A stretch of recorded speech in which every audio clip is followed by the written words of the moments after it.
ઈશ્વર સત્ય છે એ કેમ ખબર પડે? ધામના.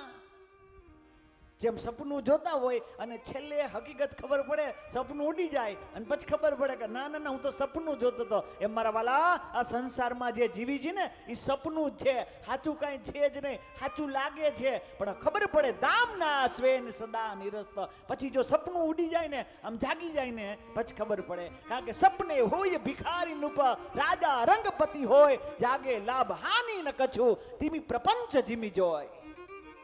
સપને હોય ભિખારી નૃપ, સપનામાં ભિખારી કરોડપતિ બની જાય તો એને કઈ લાભ નથી, અને ઓલો રાજા ભિખારી બની જાય તો એને હાનિ નથી, એને કઈ નુકસાન નથી.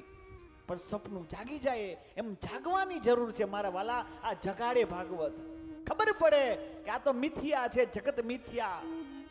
ગતિ અંશની ગતિ અંશી તરફ જ હોય. એમ આપણે ગમે તેટલું કરી છેલ્લે ઈશ્વર પાસે જવાનું જ છે.